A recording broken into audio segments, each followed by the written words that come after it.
Inside Outer Limits is a regular feature on the Paranormal UK radio network.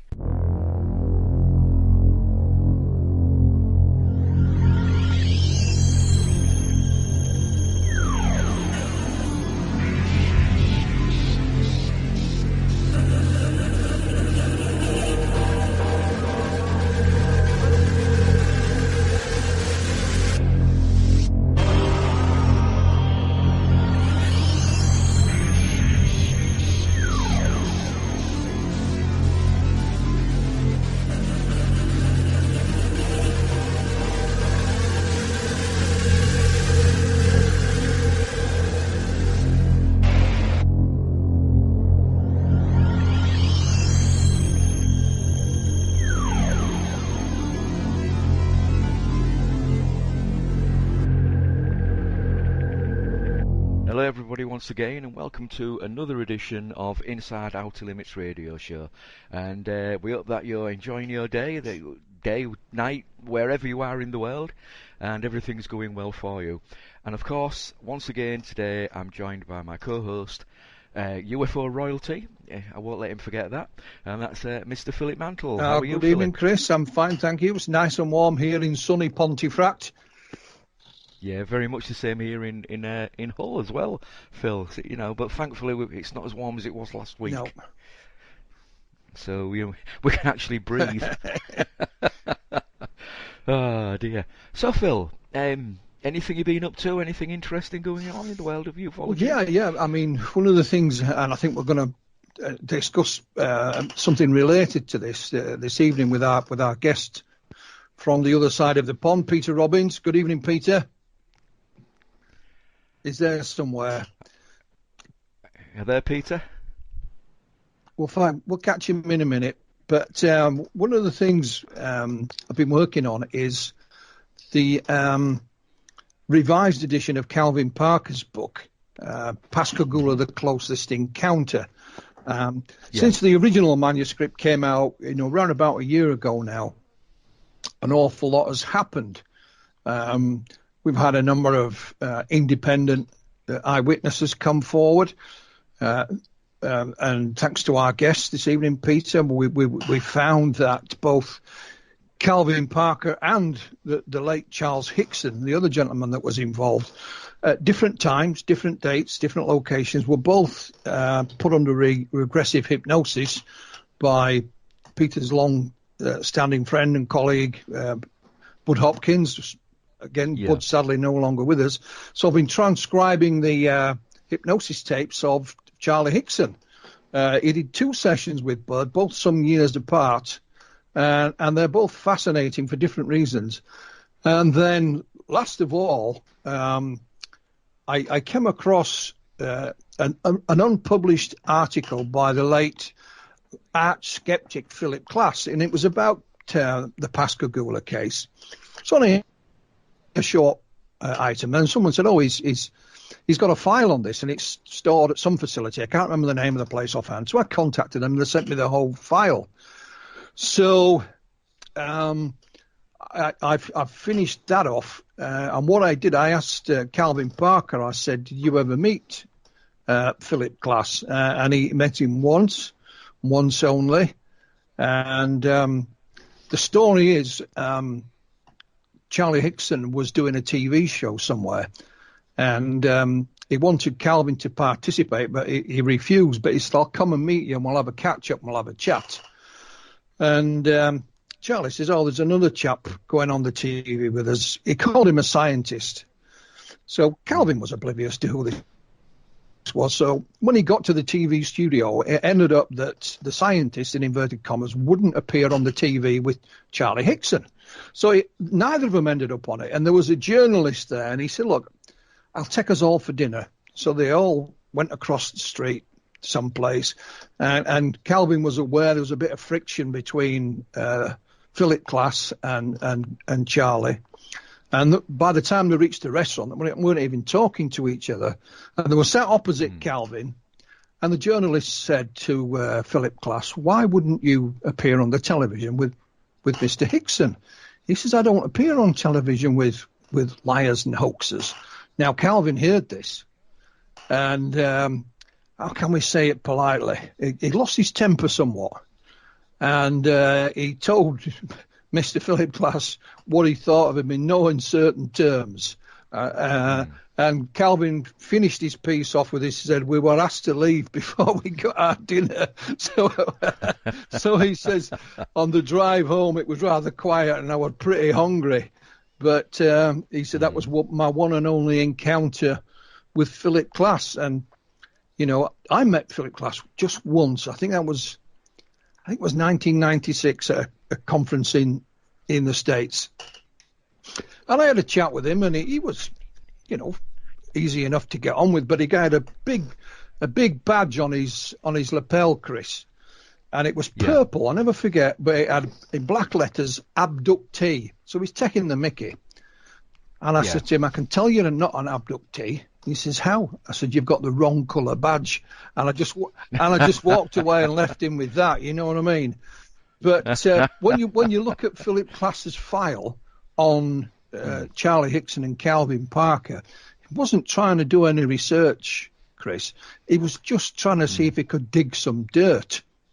That's all it was. Debunk the man, not the information. Because he also, in his file, he kept copies of the letters that he actually wrote to people, because this was in the day of the old typewritten stuff as well. And so you could see what he was asking them, as well as their replies or non-replies on a lot of occasions. And it all boiled down to, he called Charlie and Calvin hoaxers and liars, because Charlie had a polygraph exam right early on when all this happened, and the guy apparently wasn't totally qualified. He was a bit young for it. But I said to Calvin, I said, had he passed the polygraph, they would have said, well, polygraphs don't count. If you fail it, you're a liar. So it was in a no-win situation. And I asked Calvin, I said, if would you take a polygraph today? He said, yeah, if some damn fool's daft enough to go and pay for it. You know what I mean? So there we go. I wonder if Peter is back there. Are you back yet, Peter? Yes, I am. Oh, hello, Peter. Hi. We did introduce you slightly earlier, but for some reason there was no response, so we're beginning to panic. I'm sorry about that. Like we were Peter, saying before we came on air, Peter, you've been in my thoughts of these last few weeks, because I've been transcribing the hypnosis tapes between the late Charlie Hickson and sadly the late Bud Hopkins. And, you know, I can't think of Bud without thinking about you. Because you were such close friends and colleagues for decades, I would say, overall, Peter. It's like when 9/11 happened, my thoughts straight away were for you and Bud. You know? You are such a good and tried and true friend, Philip. As some people know, we met in 1997 when Left at East Gate had first came out, and you helped arrange a talk for us, and we've been in contact on and off ever since. I was fortunate enough to meet Bud a year or so into my obsession with this subject, which commenced in the mid-'70s. And in our 35-year-long friendship, about half of that time on and off, I worked with him on cases, doing everything from answering letters to intake, doing initial interviews with people, being a witness in more hypnotic regressions than I remember, and also my original career as a painter, being his studio assistant at times as well. I miss him terribly. It was wonderful, by the way, to meet Calvin in March for the first time. I was honored to count Charlie Hickson as a friend. I met him at the time when he came up from Mississippi to do those regressions with Bud. And not that long after that, I traveled down to Pascagoula to spend time with him, which was a double education for me, being a tried and true New Yorker who had never been that far down into the Deep South. And being with Charlie and going to locations and things, as you know, you both know as investigators, brings the thing to life in no uncertain terms.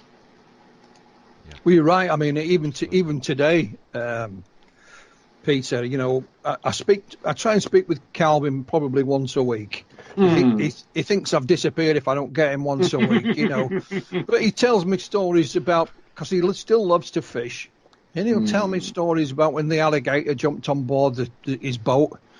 Well, I didn't realise he got a boat. I just thought it was standing on the riverbank fishing, but no, it's on the boat. And then when the snake jumped on board the boat, he left that to his wife, That would do it. Oh dear. Because here, as you know, in this place, Peter, you've been in the UK many times. We have nothing like that. I think the most deadliest thing we have is it's probably a wasp. We have an adder. True. We have an adder, which is can be poisonous to humans. For me, but it's not big. It's small. Charlie, for me, epitomized essentially, in one sense, he's an American archetype, and for those of us that in the smaller parts of our mind like to have fun at the expense of other folks, he is a Southerner, tried and true. Probably, I'm guessing, not a university graduate. No. He is a man who has made his living with his hands, who, when I knew Charlie, Calvin was going through a very prolonged and not uncommon among abductees period of denial. I can't deal with it. It can't have happened to me. It's too much. It's got to be something else. I know in my heart it's real, but if I talk about it, I'm going to be a freak, and so on. And, for the cavalier folks who have always had fun at the expense of people who make extraordinary claims that we know are true, but sound anything but to the uneducated, he's a perfect mark. At the same time, meeting him, and I don't use this word lightly, was actually quite humbling for me. I didn't know what he was going to say. I had yet to pick up the book. I thought the best way to do it was to buy it directly from him so that he would, make the most money as opposed to buying it on Amazon or something, which is always good to support writers like that. His talk was by turns captivating, fascinating, chilling, funny, sad, inspiring. I didn't have anything to say at the end of it to the people sitting around me. I was just kind of in awe. And I know he was kind of on a barnstorming tour with the book. And I thought, how wonderful for him to have the experience of being out there in the world and meeting people he'd never meet otherwise. Those of us who have written and done book tours and gotten to travel in our research and investigation know what a treasure, what a gift it is. For me, the greatest perk on the job, the people that you meet and the places that you occasionally get to go that you might not go otherwise. I thought he was one of the finest, most credible UFO witnesses I have ever encountered. And then I read the book, which I thought, you guys... Then you changed your mind. Oh. I knew it was all nonsense. Charlie's book is very much, here I am. I'm plodding away here. I'm writing my book with a colleague. And it's a fairly traditional way to approach the book. You did something I completely did not anticipate with Calvin. It is an account, in his own words, of what he remembered, the impact on his life, etc., but it is also one of those rare books in UFO publishing that is kind of a self-sustaining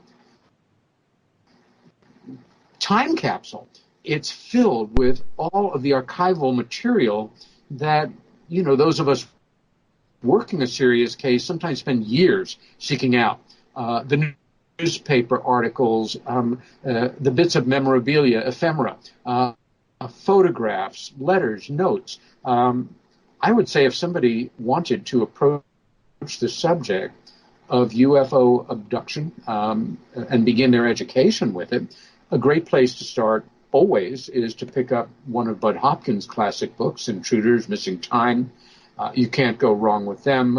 John Mack's Abduction. There's quite a lineup of them to leave many of them out. But if you're looking for a witness account to get you behind the eyes, into the heart of an individual who has lived, eat, breathed this, lie awake at night, I'm sure, prayed to God that it hadn't happened, knew it did, walked around holding the secret inside of him, and at a certain moment in his life, in part, prompted by somebody that we know who is a publisher in the UK saying, why not take a chance and do it? I'll help you make this public if you're ready. I'm just sorry that Charlie didn't live to see it, because he would have been very proud of Calvin. I am sure as I can be. Yeah, I mean, you've done a great description of him there, Peter. I mean, like I say, every time I speak to him, I learn something new. And he has a wicked sense of humour. I mean, this little story is both funny and sad. He was going through such a bad time at one point. He contemplated suicide. Yes. And yes. He phoned his insurance company up to see if he was insured for suicide, and they said, no, you're not. Wow. So he thought, well, I'll have to find some other way to die. So he had this bright idea of going into a cowboy bar, picking a fight with half a dozen cowboys. They beat the living daylights out of him. He staggered out of the door, disorientated. He says, I was such a dumbass, I staggered around and turned around and went back in by mistake, and I got another thumping, and he just laughs about it. He just laughs about it. He told me the story where his wife sent him for a loaf of bread, and he came back 2 weeks later. But all this, he cracked me up. It's unbelievable. Too. After the talk, of course, there's a long line of people, and I was on it. I waited till the end. And I introduced myself. And when he got who I was in relationship to Bud and to Charlie and to him, we just started to talk. And that feeling of, here's a friend that I've had for years, but I just haven't met yet. Yeah. And all I can say is I look forward to the next time that we get together. Thank you for making that book a reality, and for giving him an opportunity to fully live his life rather than live being run by a certain amount of fear of ridicule. One of my favorite ufological topics. Yeah. Well, somebody asked... I'll just jump in. Sorry if I'll just jump in there. I know we actually interviewed him late last year, earlier this year, didn't we, Phil? And as you know, Peter, we plan our talks when we do this to be about 1 hour and 3/4, maybe 2 hours. But myself and Philip, I was that fascinated with him. I just sat back and listened, but we spoke to him. Was it something like 3 hours, Phil? 3.5 hours? He's just like getting warmed up after the I was going to say, you can go that long and still, by every turn of what you say, continue to hold people's attention. I think all authors, all researchers, investigators, at their best, we are storytellers. And I use that word story very advisedly. The understanding is that these are true stories. When they are not, we have a problem, a big problem. But he is a great storyteller in the most traditional sense of the word. And in a very funny, poignant way, he reminded me of my late dad, who passed away this past November.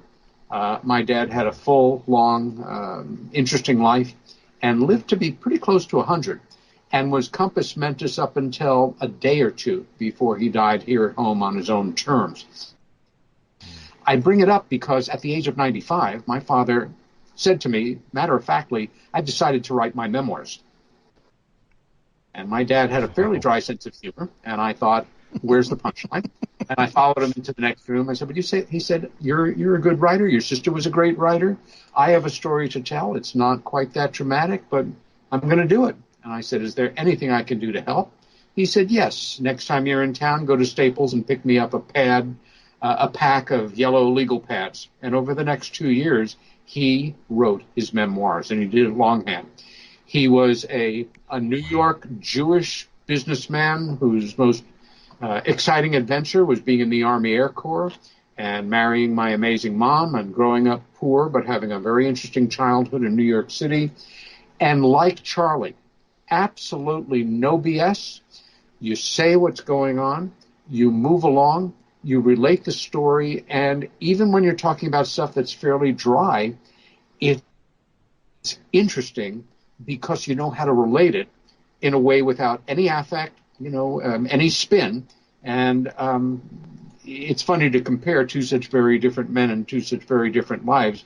But a good writer is a good writer, and a good storyteller. Where would we be without them in humanity? They are some of the most important people we have in our worlds. Yeah, absolutely. Ree Calvin, when we spoke to him, to me, he just came over as very believable, but more importantly, a gentleman. Yes. I don't know. I mean, I'm English, but to me, he came across as a typical Southern gentleman. Maybe slightly old style, maybe a bit modern. Do you know what I mean? I do. But he came across as very, very, very believable, and I know in a little over 2.5 weeks' time, people at the OLM conference are absolutely going to enjoy listening. Yeah, he also there's a special place in my heart for people that tend to dismantle stereotypes, and for a northern New Yorker, semi-intellectual urbanite like myself, even though I lived deep in the American countryside these last years. It's easy. Southerners are an easy target, the same way that Northerners are to them. We're all subject to generalizations. But when you say gentleman, it reminds me of the derivation of words, a gentleman. He's not some hick yahoo, knock down the beer and let's go, shoot something. He's thoughtful. His sensitivity was extraordinarily apparent. I didn't get to chat much with his wife, but she was sitting off to the side, and I got to watch her reactions to his talk, and probably the 40th time she's heard a variation on it at least. You could see that this was a solid, loving relationship, that she was definitely proud of him. She was 110% on his side, and a mark of the quality of their relationship, having never been married, was let's do this together. Where somebody else would have been, hi, I'll be home in a few weeks, honey. I'll send you some I do know from... Sorry, guys. I do know from talking with Phil earlier that, to some extent, it's Waynette, isn't it, Phil? Yeah. I think her name. I do know that Waynette... she really was the driving force in a lot of ways in getting Calvin to put his book out there, and Philip kind of came along at the same time as she was talking to him. The magic was created when all three of them really got together. What happened was that they went to they went to an old friend's funeral, and Calvin hadn't seen him for a few years, and I don't know if it's a book of remembrance they were signing, but he signed it, Calvin Parker, and the people behind him saw his name, and it was sort of wink, wink, nudge, nudge, and Calvin thought this was very disrespectful, and his wife says, well, you should write his story, and they don't have to point fingers, they can just go and buy it and read it, and he said, well, I'm not, I'm not a writer. And I think maybe a couple of weeks later, my email landed in his inbox, and he'd just been trying to put Waynette off. But once she saw the email as well, there was no escaping for the poor fella, And I hadn't contacted him about writing a book. I'd got the rights to republish Charlie's book, and I thought it would be nice just to maybe have an interview with Calvin and put it in the back. And he said, I've started on it. And, well, he'd done about 6 pages of notes, So I said, well, are you happy? And eventually, I don't think he'd any choice when he turned around and looked at Waynette, and that was it. And away we went. And, it's like you say, Peter, in the revised edition that I'm finishing off now, all of Calvin's stuff is finished. And he ends it with the fact that he now has closure. and that's that's it. He can live his life now properly. And Yes. but he's a funny guy as well, because somebody, I don't know if it was at a conference or somewhere, said to him, Mr. Parker, would you have done anything different if you could have done? He says, yeah, I'd have stuck Charlie out in front and I'd have run. Yes, a wise man. Then he had to explain to them there was nowhere to run, otherwise they would have done it anyway. There was no escaping. I think the grass at the side of them was about 6 or 7 feet tall. It was full of debris. There was the old pier behind them, and then the river. So there was no. And then this thing was in front of them, so there was nowhere to run. But not quite the wisdom of Solomon then, but No, certainly on that land. I've heard Travis Walton address that moment where he, runs out under the craft from the vehicle in what one could only describe as a kind of macho, not fully thinking the thing through moment. Yeah. I've heard Steve Pierce, the youngest of the witnesses, say when they were young, he remembered watching Travis, while Travis was standing there when we were talking about this, chase a bear up a tree. And Travis gave me a look like, all right, so maybe it wasn't the smartest thing in the world. And just that moment of, maybe I shouldn't have done this. Yeah. And the rest is history. Yeah. Yeah, well, but we mentioned, like I said, I found an old article. It was unpublished, actually, by the late arch skeptic Philip Klass. It's only about 3 pages long. It's typewritten, and it basically says he thinks it was a hoax. And then I found, via this, I found Philip Klass's whole file.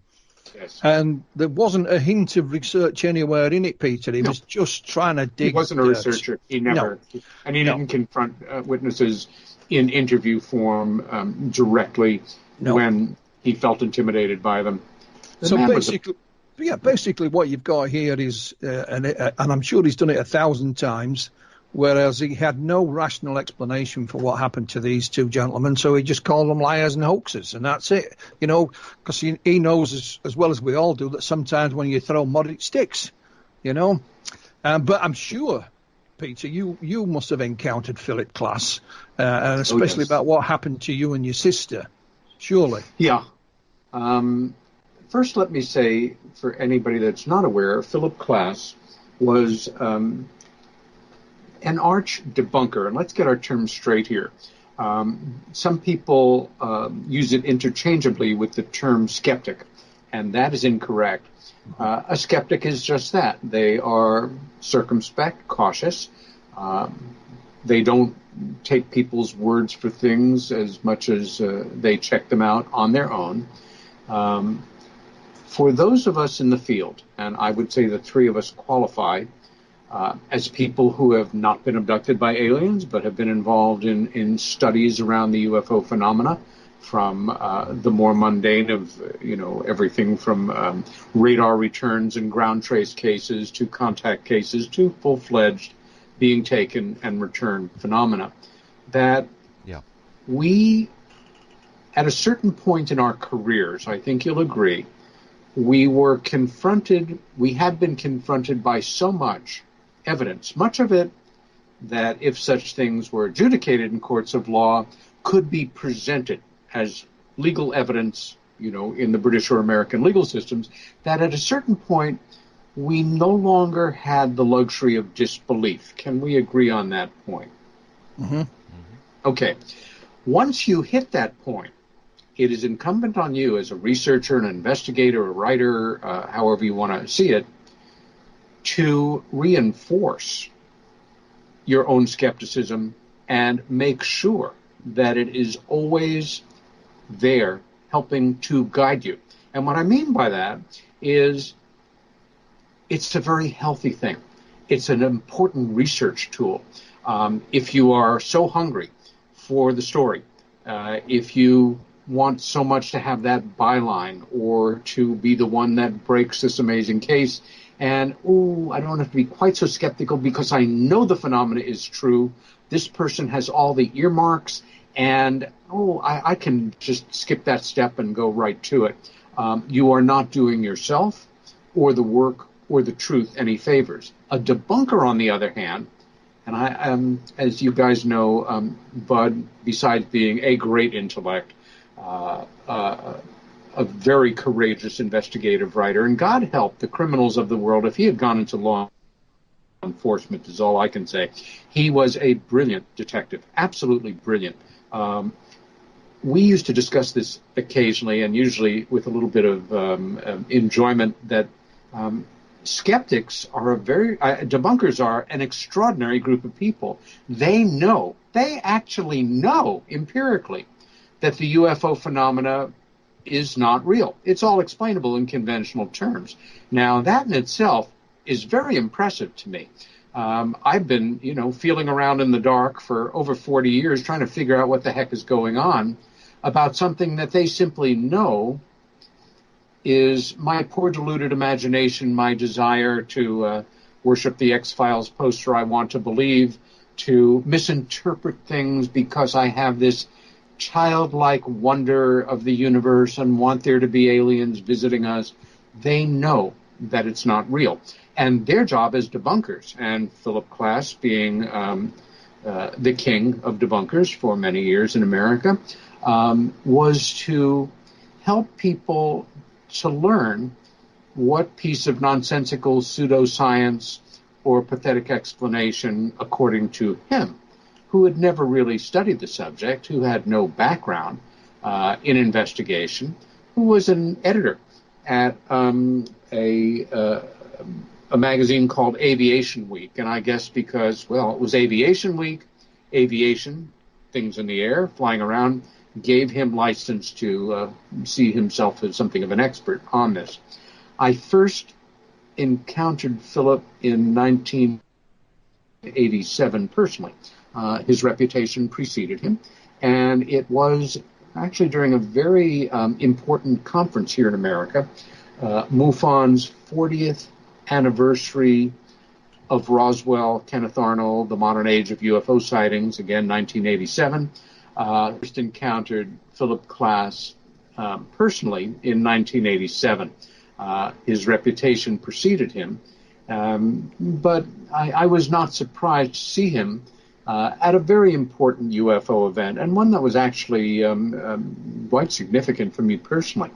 In 1987, MUFON held their international symposium that year at American University in Washington, D.C. I thought it was very smart of them to associate that particular year's event with a respected institution of higher learning here in the States, because it marked the 40th anniversary of Roswell, the Kenneth Arnold event, and essentially the modern age of UFO sightings. It was particularly important to me because at that conference, one of our leading American researchers, the late, very great, and now recently departed Stanton T. Friedman, who was a role model, a true friend, a mentor, and a great guy, gave a paper that changed my life. It was called The Secret Life of Donald K. Menzel. Menzel was the head of astronomy studies at the distinguished Harvard College here in America. And as a respected academic, certainly was somebody who, from the inception of UFO studies, but specifically into the 50s and very much in the 60s, was one of the leading people that the media would consult for his opinion on the matter of possible extraterrestrial intervention or the phenomena in general. And he was extremely skeptical to the point that he was a debunker. His secret life was that he was a deeply embedded member of the American national security community and had been for decades. And Stan, brilliant researcher that he was, not only was able to access his entire archived record at Harvard with the permission of his wife, Menzel's widow.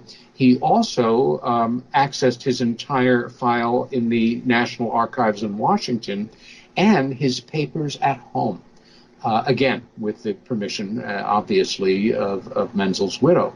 And what Stan was able to establish in a brilliant and breathtaking piece of research that he turned into a talk that was absolutely riveting was that this man lived a double life and essentially was in the employment of the American intelligence establishment. I should say also that Philip Klass's mentor was Donald K. Menzel. And I went, it was also within weeks of the whole MJ-12 story breaking.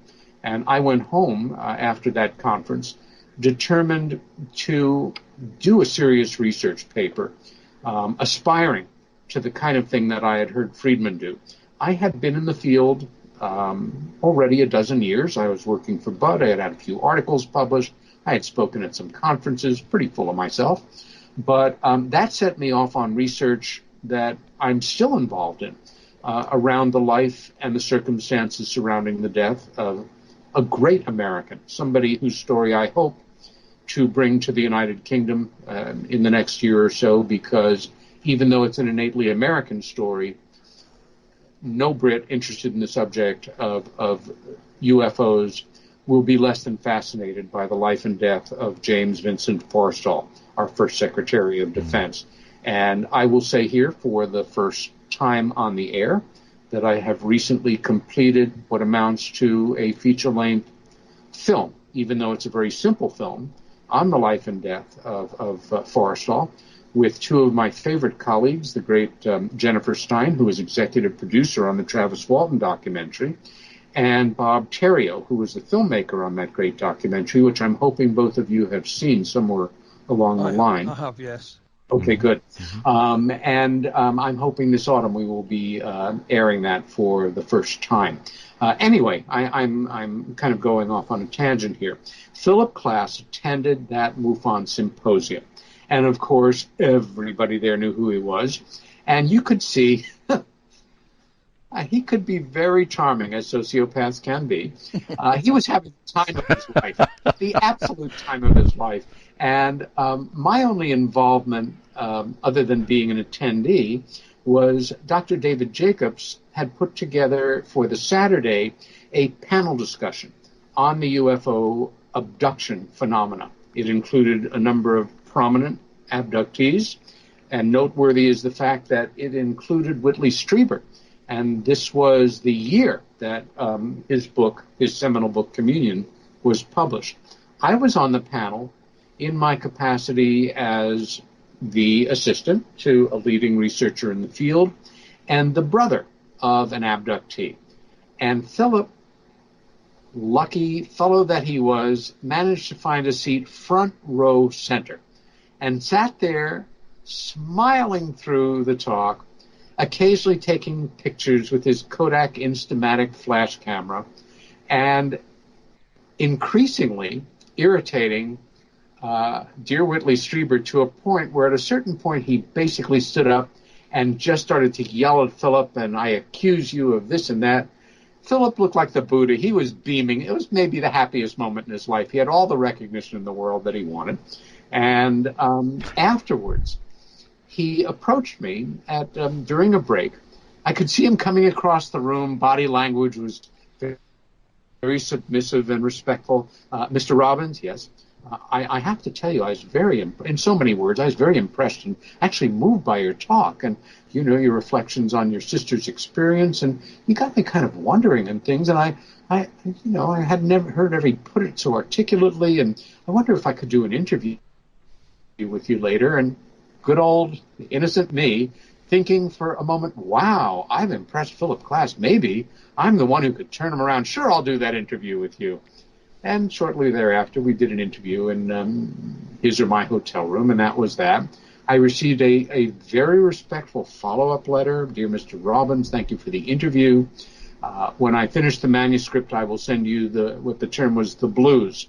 It is in the old days of publishing, a draft was printed double-spaced in blue for higher visibility, blah, blah, blah, when you were making your notes in between the lines.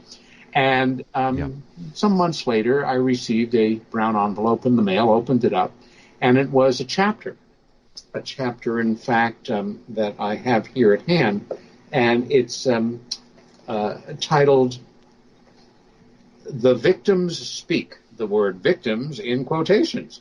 And a good part of that chapter revolves around my interview and my sister's experience, which he ultimately dismisses as two young people who, well-meaning and certainly basically honest, but you know how kids are, they created this fantasy because they, quote-unquote, wanted to feel special.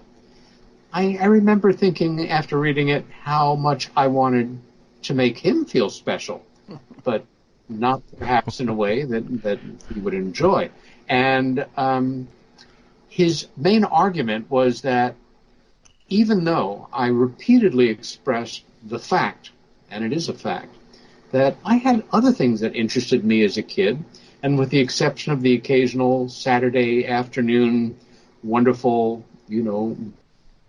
B science fiction movie at the Fantasy Movie Theater in town, I had no interest in the subject growing up, period. But he pointed out that a national magazine, when I was a kid, published a big article on the Betty and Barney Hill case after it broke in 1965. The fact that my family didn't subscribe to this magazine, that I was unaware of the Betty and Barney Hill case, well, that's a little detail that really didn't matter to him. And it's the same book, and it's not a bad one to have in your library if you can find it for like a nickel in a used bookstore, called UFO Abductions, A Dangerous Game. Well, that began my personal experience with him, and I wrote him with the help of an actor friend of mine. In fact, a Scottish Shakespearean-trained London School of Dramatic Arts actor who helped me write a brilliantly beautiful letter. We spent a little too much time on it, in fact, and I was so dismissive of Klass that I sent it to his attorney, thinking that would be even more insulting, and got a very nice letter back the next week that he thought it was a brilliantly well-written letter. But being that they had gone to press last week, it's a shame that he hadn't gotten the letter earlier. I chided myself on that one.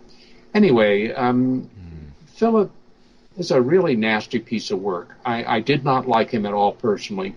He went out of his way to destroy people who he could not prove were not telling the truth. He tried ever so long with Travis. Poor Steve Pierce, again, who was the youngest of the men on that crew, at a very vulnerable moment in his young life, he had become so freaked out about the attention and the ridicule that the guys, again, growing up in little snowflake Arizona, population 5,000, everybody knows everybody. These guys had been through the mill in the international media, and he had moved to Texas to get away from it. Phil chased him down and offered him $10,000 to change his story.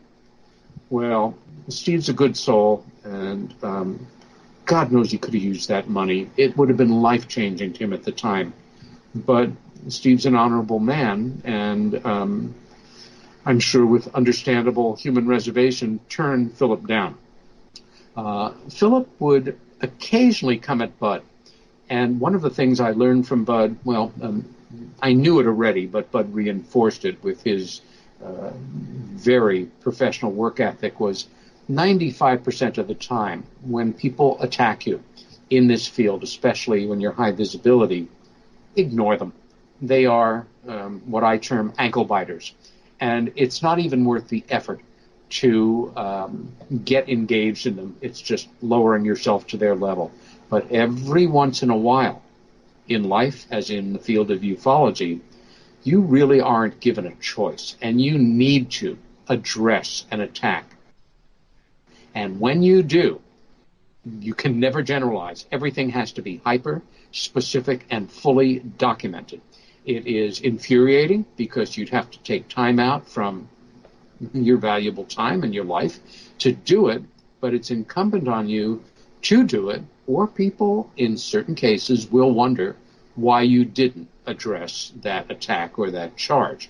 Klass, again, made a living doing this, and it took Stanton Friedman again, and for me, one of the most important continuing presences in the field of abduction studies, the absolutely sensational Kathleen Marden, who is the niece of Betty and Barney Hill, but certainly her work stands completely on its own. She is MUFON's head of abduction studies, has a long history of working with abductees, is one herself, although that was a strictly kept secret for many years, which she outed herself on some years ago. We're all very proud of her for that.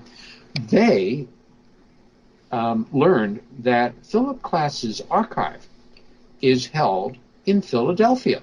I'm trying to remember whether it's the American Theosophical Society or Philosophical Society, but it is accessible to scholars and people that can justify a desire or need to access this material.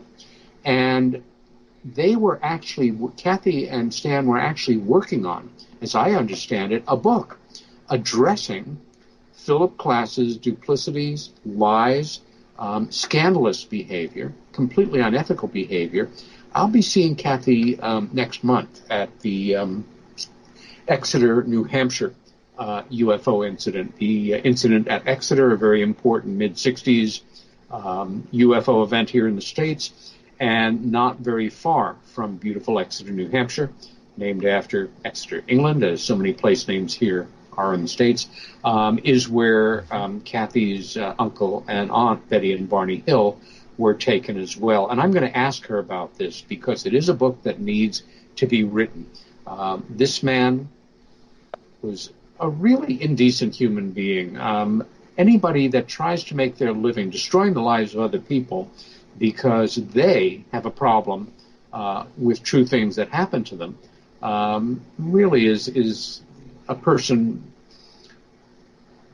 who should be understood. We also know now from research that they have done, and it's been corroborated by others, that Philip was not doing this completely on his own. He was a useful idiot, so to say, who was in the employment of the forces that be to do the work that he did.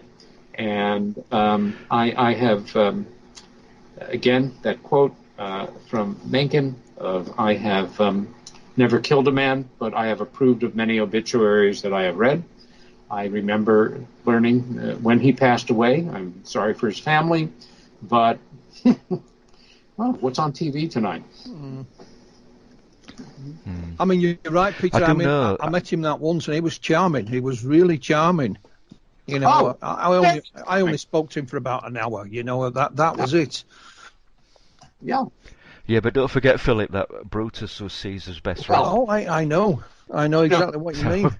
The court. Yeah, I mean, the pseudonym of the extraordinary woman who is the subject of Bud Hopkins' book Witness, the true story of the Brooklyn Bridge UFO encounters, who remains a good friend of mine and who I saw just about 2 weeks ago at a retreat, her and I and other friends in the state of Rhode Island. She told me once, and she is another brilliant relater of great stories. She said Philip was always very charming with her and always wanted to spend time with her and get to know her better. And he lived in the Chesapeake Bay area of the States, not far from Washington, D.C., and apparently had a sailboat. And Linda had told me that he had invited her down to go sailing with him and his wife whenever she could or could get down to the area. And as she said, reflecting on it, you know, he always was so nice when he'd say it, but I thought maybe he wanted to drown me. So, you know, I never really... Oh, dear. I was going to ask you, Peter. I was going to mention really. It seems that in his earlier years, Klass had an hypothesis that basically everything was plasma or ball lightning. Yes. I'm quite surprised he didn't mention this to say that your encounter and your sister's encounter was something along those Well, lines. He tried to explain that for most of all the UFO cases that he kind of looked it's at, and even cases of alleged alien that abduction. was a But what he did that was a do, theory. sorry, That's go okay. ahead. That was a theory that he basically inherited from Donald K. Menzel, Dr. Menzel. And as Yeah, you said, that was something that he focused on earlier in his career.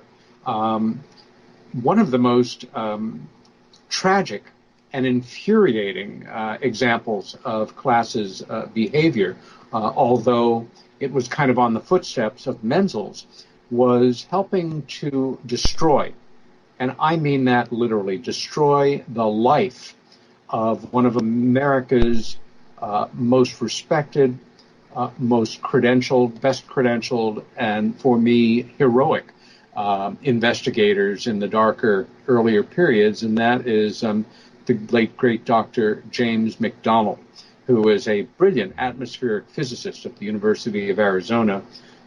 If any of your listeners are interested in learning more about Dr. McDonald, and he is one of the most important presences in American ufology, and certainly one of the most scientific. There is a definitive biography that the great Anne Druffel wrote. Anne was a protege of his, and it's called Firestorm. It's in print. It's available from Amazon or wherever, and a book worth adding to your library. But Menzel and Klass kind of double teamed him and helped to undermine his sanity, his trustworthiness with members of the American Congress, who he had testified before on the coming SST, what became the wonderful supersonic transport that ran between Paris, London, England for many years, and then because of a crash was retired. But he also testified on UFOs, and it was used to really help destroy his life, throw him into a terrible state of depression. He was not murdered, but he did kill himself. And, conspiracists will argue that, he was MK Ultra'd or, kind of brain scanned. No, he was just driven to terrible depression. His career was in shambles. His marriage was in shambles. And people that most Americans look to as authorities in rational explanation of UFOs, those being arch debunkers, Menzel and Klass, helped him helped to end his life. And that is a footnote that people should be aware of. The viciousness of attacks can throw credible witnesses into terrible depression. And I'm sure that's something that at certain points Calvin suffered from. I know Charlie did. We talked about it over the years. My sister was fortunate in that she had a good support system from the moment we first discussed this, something that I was unaware of for all the years, from when it had happened to her when she was 12 years old, her most pronounced one. She got involved with Bud early, was a member of his first support group and his first women's support group, had friends who took her seriously. Well, what I was going to mention, I'll start now, sorry. 3, 2, 1. What I was actually going to mention was the fact that Klass goaded MacDonald, didn't he, quite a lot, James MacDonald, and I know they exchanged letters on the subject. He did. And, I find it quite interesting that Klass was using an hypothetical phenomena, plasmas, to explain another unverified phenomena, which is UFOs. Yes. I thought that it was quite... It was brilliant. Well, quite brilliant of him, really, to do that. But also, the fact that Klass went over and wrote to MacDonald's superiors at the US Navy. And although at the time, it is known that MacDonald was retired by then, but he did do occasional work for the Office of Naval Yeah. Research. But Klass questioned how MacDonald could spend so much time on UFO research and still fulfil the requirements for an atmospheric research grant that he had. So so in one way he's pulling him like, look, you need to answer this, but the other he's got that knife ready, just like Brutus, to stab him Oh, in the yeah. back and And and do yep. away with And him.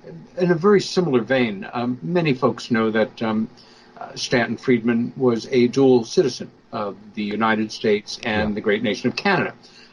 He was born in New Jersey, fell in love with and married a lovely Canadian woman, a very strong marriage for decades.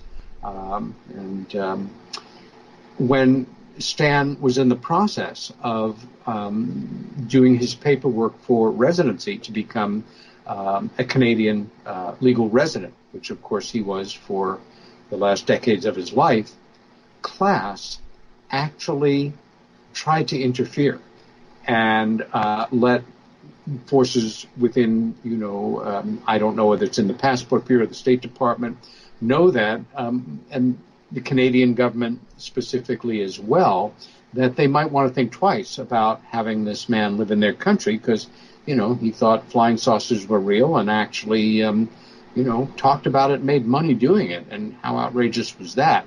Well, of course, they didn't listen to him. But he's a real, I'd say weasel or pig, but it just insults sensitive, interesting social animals.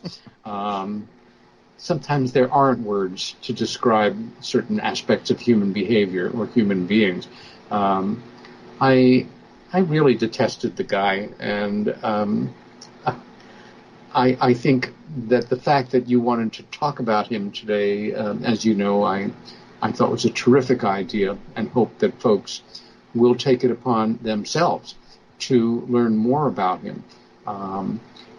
The fact is, as we know, the subject of truly anomalous UFOs and their implications for humanity are paradigm-shifting, earth-shattering, and the most important reality that most human beings have yet to face. Stan, again, Friedman, who gave so much to the work, and sometimes because he was such a good debater and loved the English language so much and knew how to use it like a rapier. I walk around with certain quotes in my head, and one of them of Stan's was, the question is not, are all UFOs, I'm off by a few words, advanced technology under intelligent control from parts unknown coming and going with impunity? The question is, has one of them ever been? And the answer to that, of course, is yes. If there was only one true extraterrestrial, interdimensional, however you want to call it, genuine UFO event, it'd still be the biggest story for humanity, for many of us of all time. And I think one of the reasons, to go off on a pet tangent here, that world governments, first world governments overall, although Her Majesty's government, I think, has done us all a service over the years for that period of time, that they declassified thousands of pages of UFO-related documents. Granted, no smoking guns, but a lot of interesting smoke. In America, though, that cover-up needs to stay in place because nationalism is a force that holds the world together for those that move the chess pieces and pull the strings. Imagine if we all, as President Reagan theorized in 1987 or so, if we all realized that there was, in his terms, a threat, or let's just say a presence out there that was non-human, absolutely intelligent, and coming and going from the earth for their own reasons, wouldn't we all maybe have a chance of beginning to think of ourselves first, not as whatever country we're from, whatever religion we practice, what our sex is, our socioeconomic role, the color of our skin, but as human beings? That could be devastating to nationalism as we know it. And they're not ready to relinquish that. One of the reasons I think that disclosure is not around the corner, no matter this new age of the last year and a half, 2 years, which is fascinating, of pathological respect for the subject of UFOs rather than pathological disrespect. That's good. But I'm waiting for the other shoe to fall. I mean, you mentioned Stan Friedman there and Philip Klass. I mean, one of the things I remember, and correct me if I'm wrong here, Peter, did Philip Klass not challenge Stan a couple of times with a monetary value at the end of it, saying you cannot find, I'm pretty sure it's to do with some documents of some kind. You can't find a document that, has X on it. I can't remember what the X was. And Yes. of course, Stan found them. Here's a picture of them, and there's a picture of the check that Mr. Klass had to send him as a result. Am I right there? You are not only right, but it's the most joyous moment of this time between us so far on the air.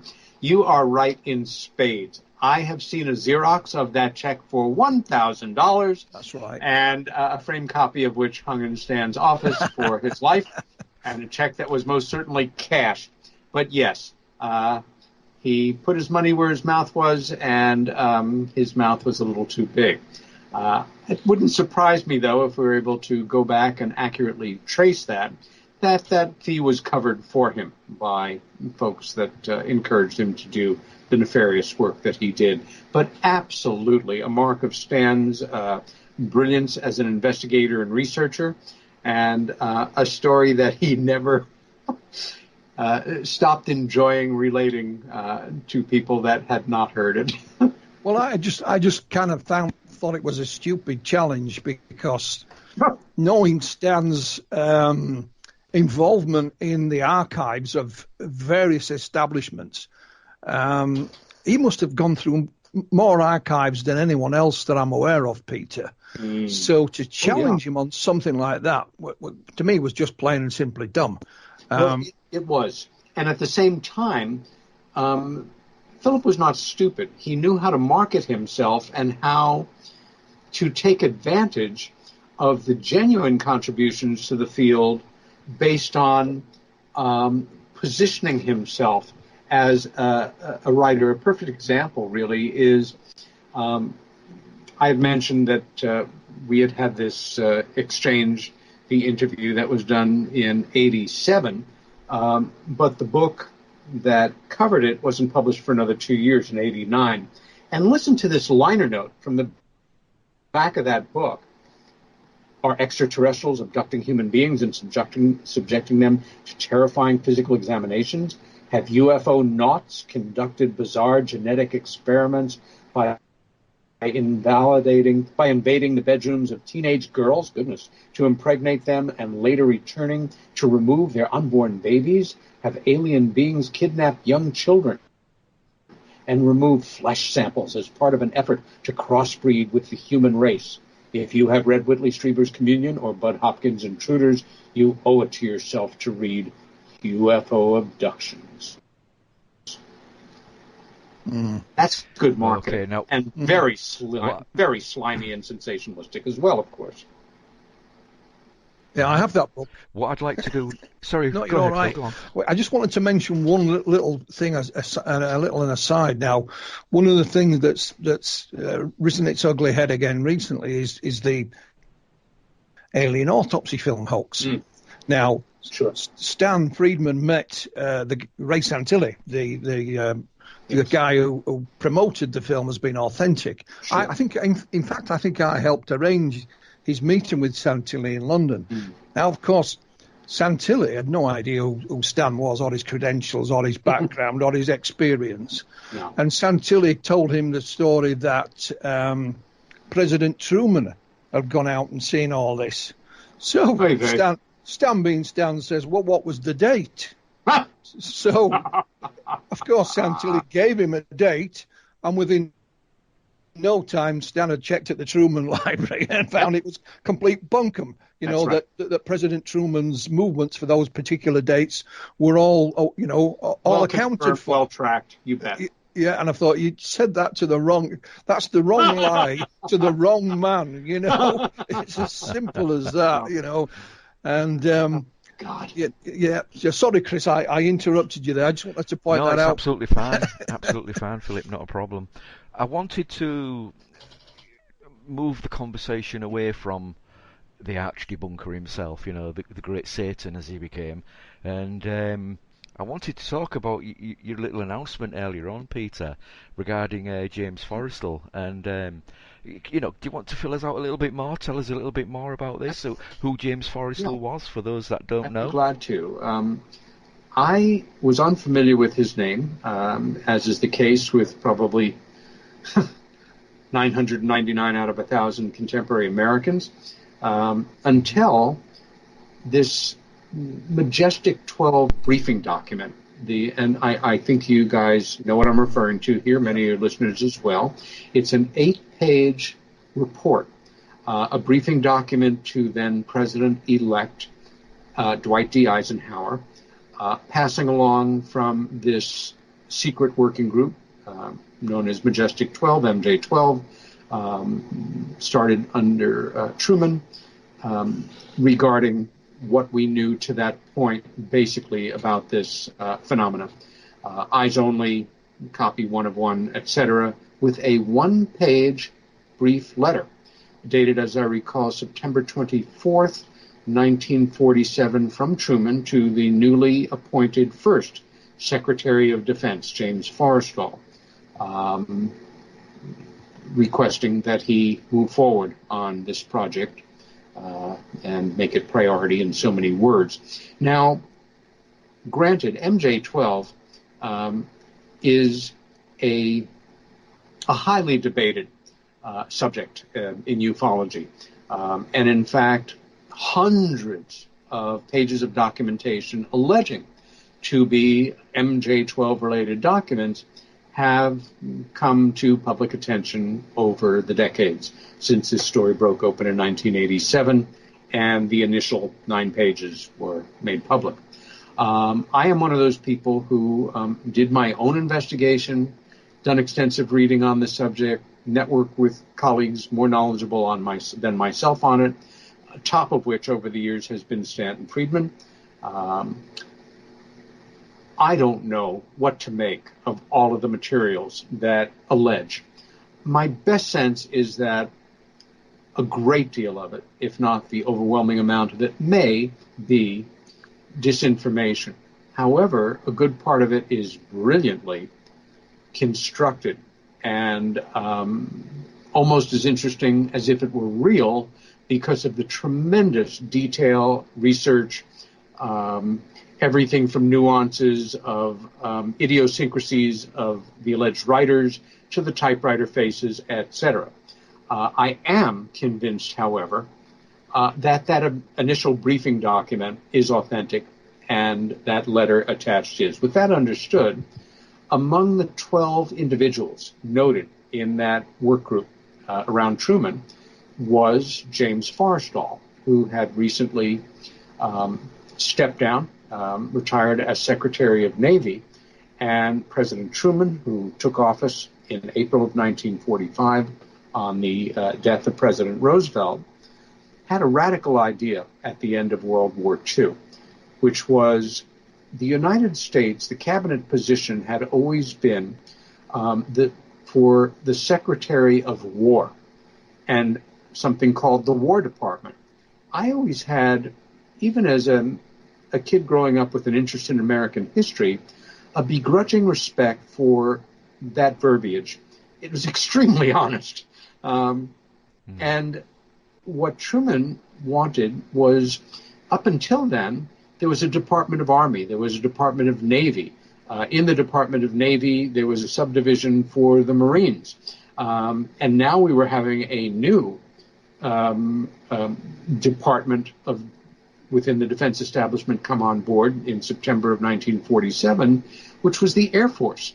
And in 1945, Truman requested that Forrestal, as a brilliant self-made American, a successful businessman who had become in the 1930s a member of an informal working group around the president that was alternately referred to as the dollar-a-year men, or Truman's kitchen cabinet, kind of a pun on a kitchen cabinet, and also as opposed to the official cabinet. The dollar-a-year men referred to the fact that these individuals, who were all very successful American businessmen, were asked to come to Washington at the request of the president and be available to be advisors to Roosevelt to help the United States get ourselves out of the Great Depression. They were paid for their services $1 per year. And at the end of their tenure, literally all of these guys went back to making a lot of money and being successful business guys. James Forrestal did not. I have to be careful here, because if I'm not, the rest of our time will go and then some.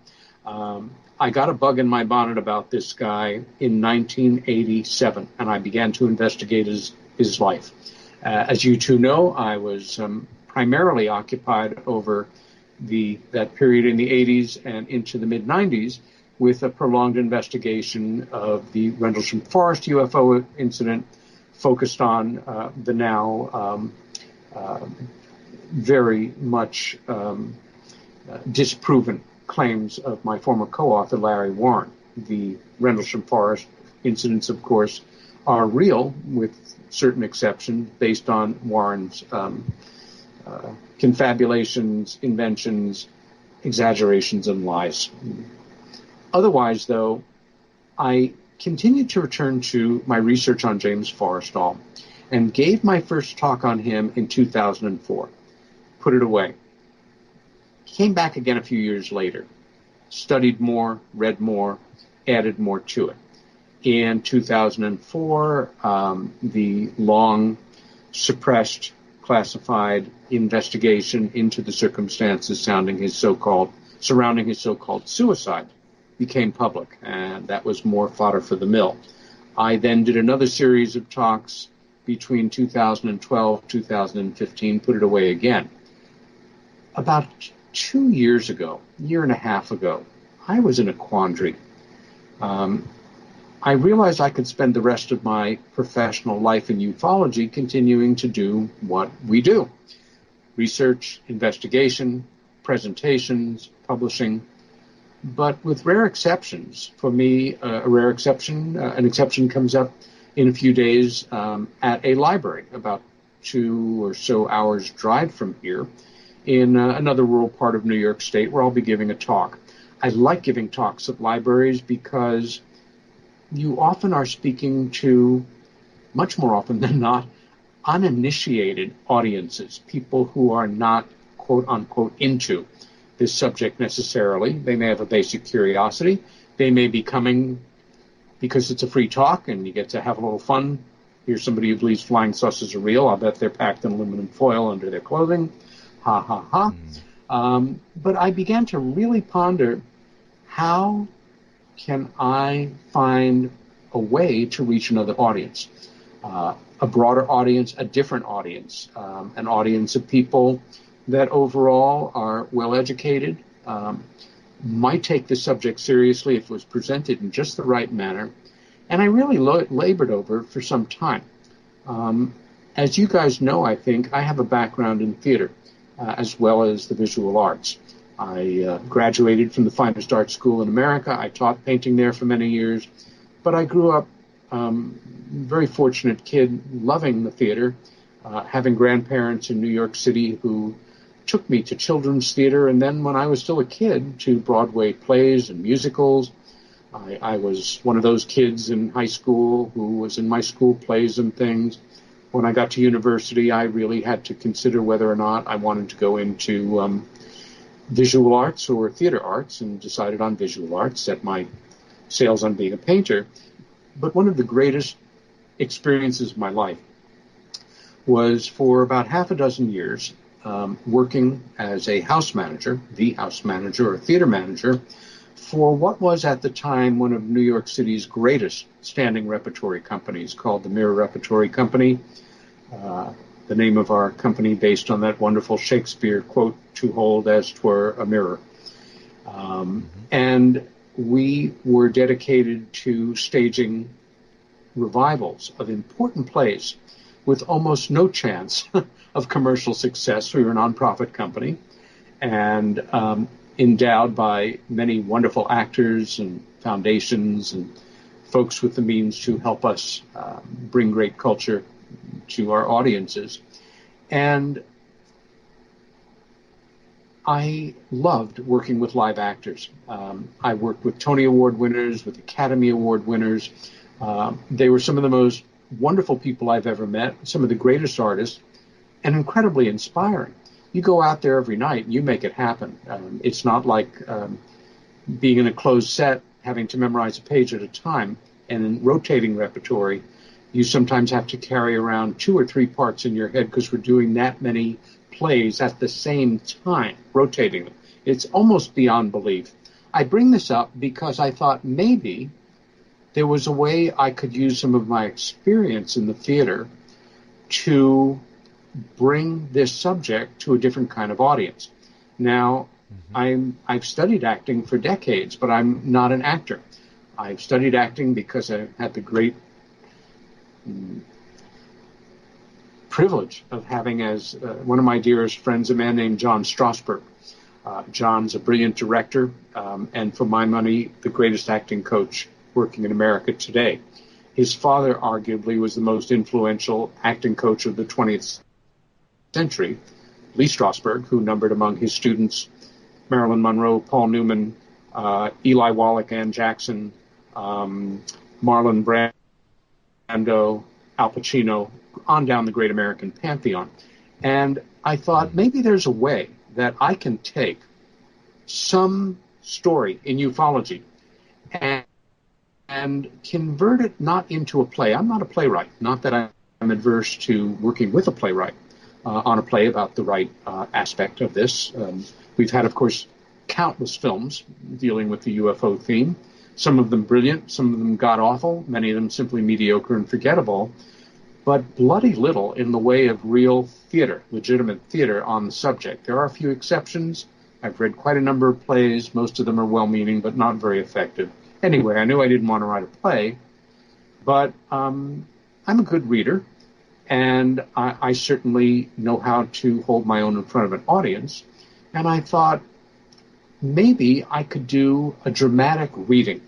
And rather than like a lecture where you're focused on advancing your images, you know, with your remote clicker, or in the old days, you know, the slides, Kodak projectors, that I could work with a dedicated assistant and ever so many images that would come and go to help tell the story on a screen behind me that might even suggest sort of a stream of consciousness.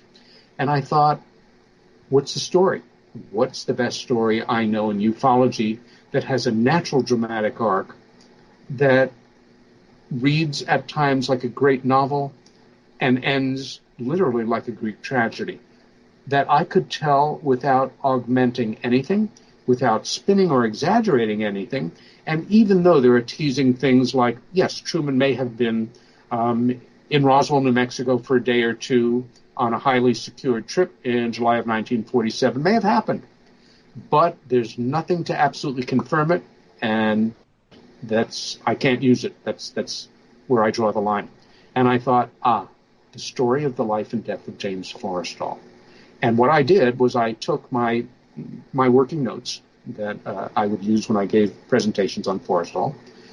I augmented them with more factual material, and then I completely rewrote them so that in my mind they might mimic how I would tell the story in my own words if I was brilliant enough to carry every detail of information in my head, not try to hide the fact that I was working from a script that I had half memorized, but talking directly to an audience and having those images fly behind me.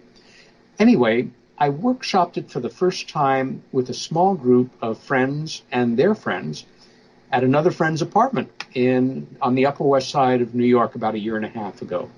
Of course, the projector failed immediately, and I had to wing it.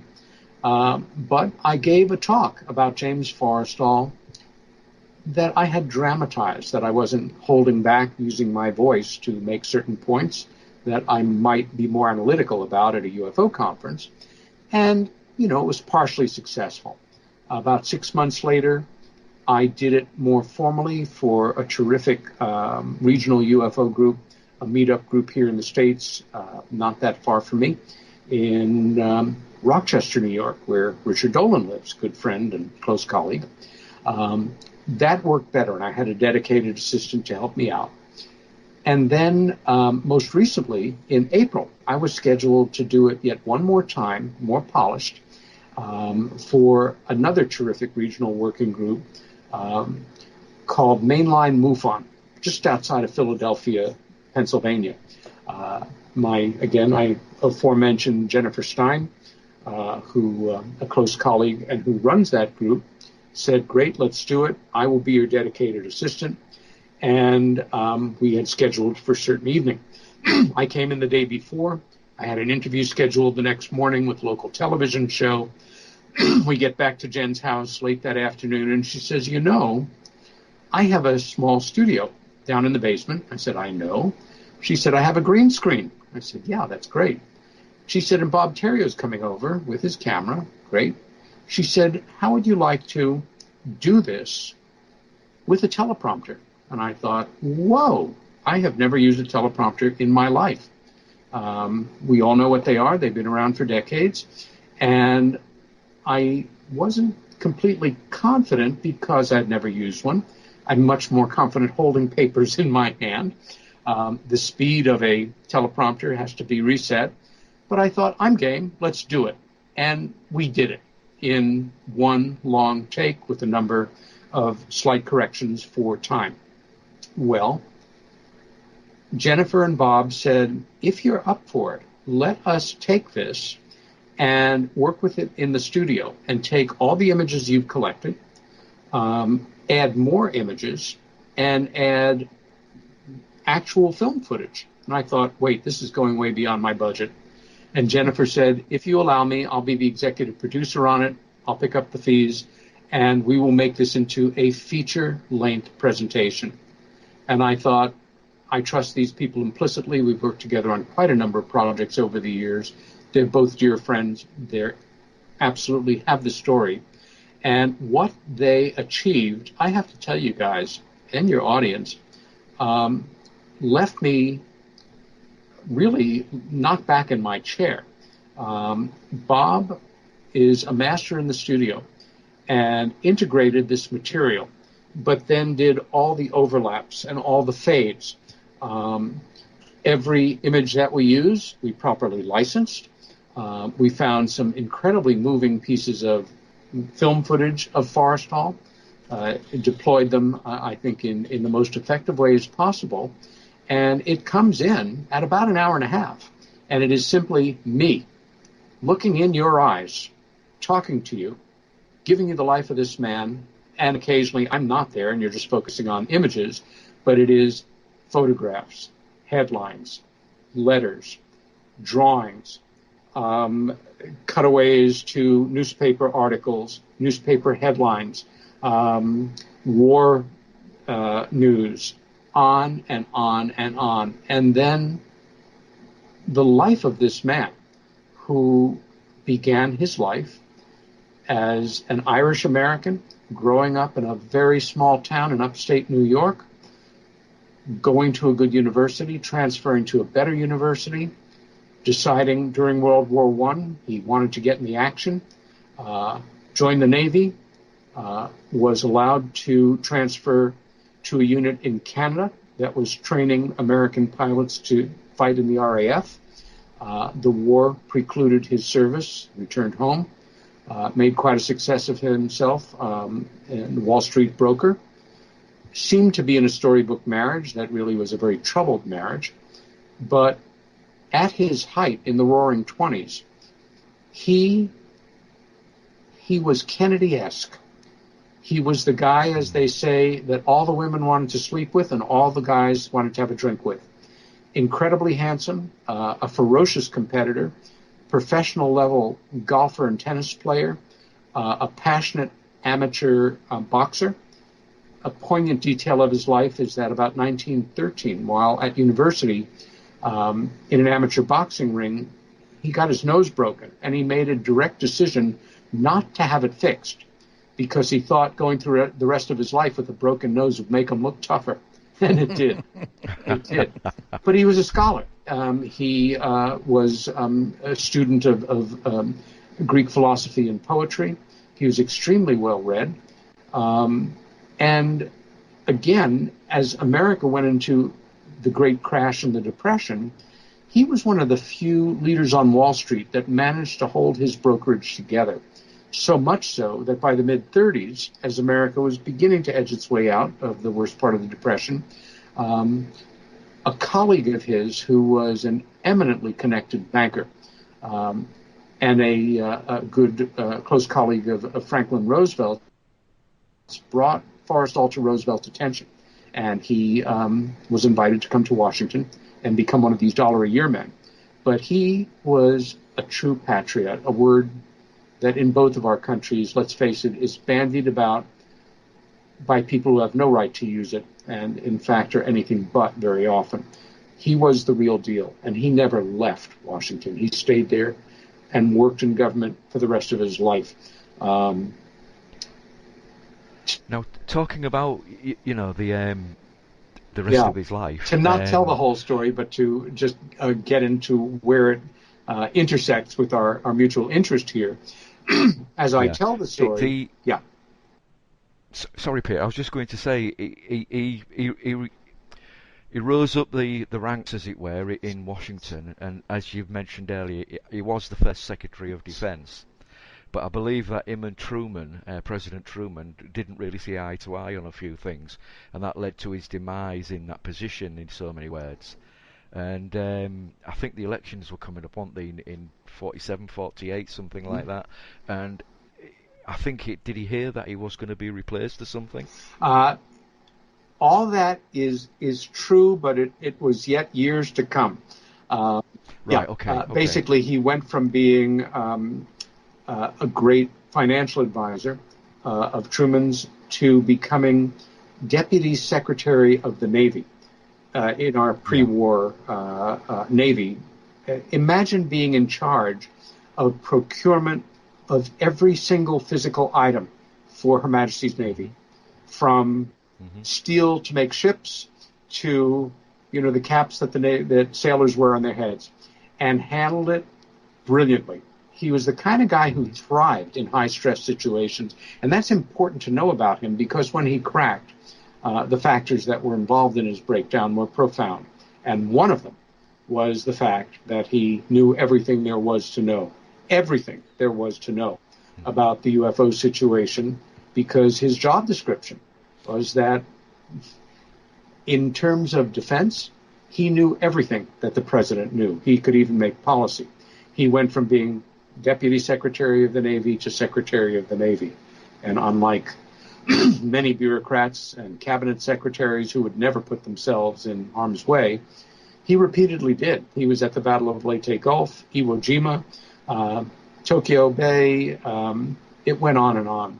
He had distinguished himself to such a degree at the end of the war that, again, catch up where we were, Truman asked him to oversee the dismantling of the old War Department and the creation of something that still exists, our national security establishment here in the States called the Defense Department. He was very appropriately nominated as the first Secretary of Defense and was sworn in extremely suddenly, I believe on September 18th or so, for reasons that we then learned had to do with a crash in New Mexico. He was sworn in 9 weeks or so after Roswell. It all settled on his shoulders. When you study the life of this great man, and for anybody interested, there is a definitive biography on him called Driven Patriot by two great American historians, Douglas Brinkley and Townsend Hoops, Hoopes, I think, which will always stand as the definitive biography.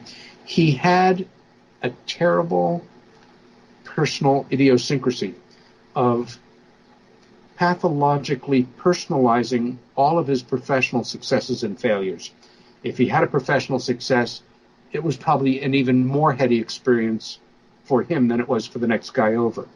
But he could not disavow himself. He could not disconnect.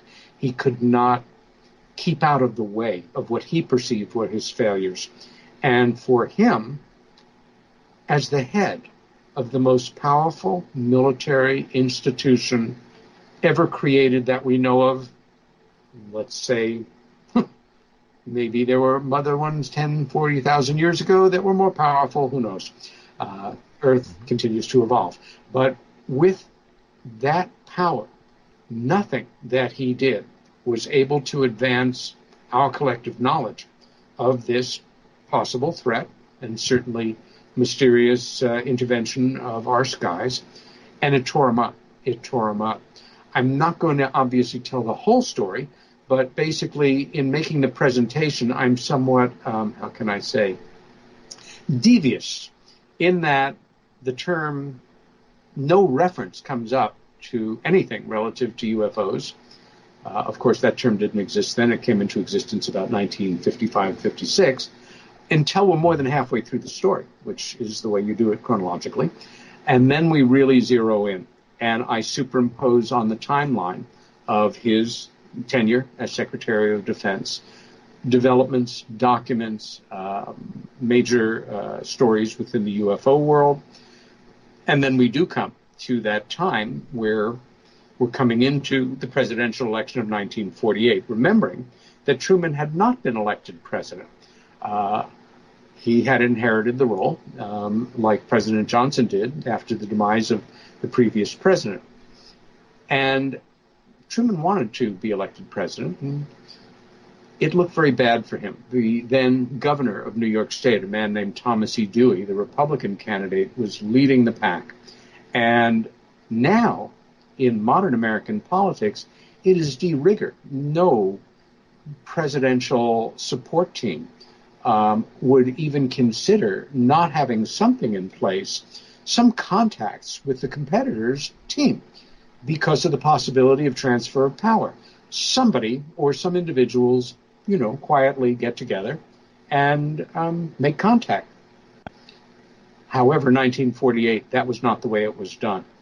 And it was actually a mark of, almost a visionary, far-seeing mark of Forrestal, who was nothing if not a keen political observer and an extremely loyal member of his party. But more to the point, a loyal member of the American government, who suggested to a colleague that perhaps somebody within Truman's inner circle should make contact with somebody within Dewey's inner circle, just on the possibility, and unfortunately it looked good, that there might be a transfer of power.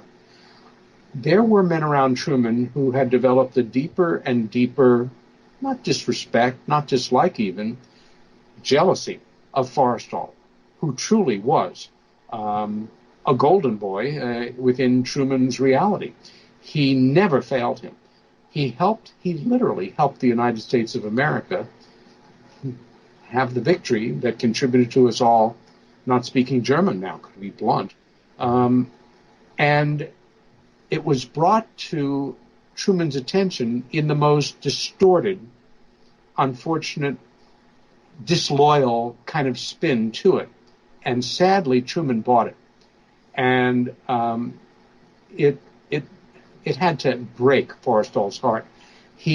I don't know if there was ever a more loyal man in government in the 20th century than James Vincent Forrestal to two American presidents.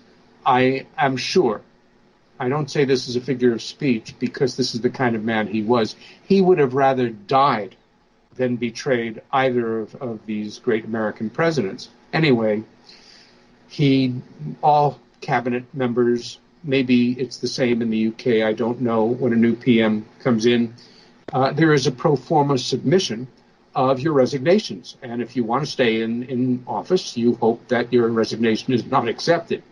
His was. They met several times. He left office with a huge change of command ceremony at the Pentagon. We include film footage of it in the Forrestal film that Jennifer and I and Bob have just completed. And Forrestal, up until then, his behavior had been certainly somewhat stiff, but absolutely, no indication in his public demeanor or appearances or involvement with anybody that he was increasingly crashing inside and about to have a profound nervous breakdown. It literally happened right there during the change of command ceremony. The details are heartbreaking, fascinating, and incredibly well documented, all covered in this film. And we very quickly see him attempt to take his life. And without going into a spoiler, so to say, let me just make this point. As we sit here, I would bet hard cash that among the three of us and everybody listening to us, there is no one who has not themselves been in or consulted with or knows somebody who has been, what we'll say euphemistically, in therapy, or consulted a therapist or a counselor or a psychologist or a psychiatrist at one point or another in their lives. It's just part of the way modern culture is. In 1949, I think I can also say very safely, unless you were, say, a society matron and had decided to go to Vienna to be analyzed by a protege of Dr. Freud's, nobody in America or Great Britain knew anybody who saw a psychiatrist or was in therapy or was, undergoing regression for a childhood trauma or. Forrestal was the ultimate, almost caricature of an alpha male. And I don't mean that in terms of, going around and killing a lot of animals or beating people up. I mean, he was a scholar and a gentleman, but ferociously competitive and as sharp and as keen a mind as we have, who powerful men respected. I think the prevailing wisdom, and it took me years to make my peace with it, but I think this is the way it was, is the men around Truman knowing, even though they didn't know the particulars, they were at least briefed to know something about the reality of the UFO phenomena and its implications for humanity. Here was a man who knew everything that the president knew, who had literally crashed and burned and had a nervous breakdown. Nervous breakdowns are for girls. Alpha males don't have them. And let's say he was treated for it and was quote unquote cured. Maybe he might have a relapse in the future. And if he did, he could blurt out everything or anything. Allegorically, he knew where everybody was buried. I don't say this for the sake of drama, but for the sake of fact.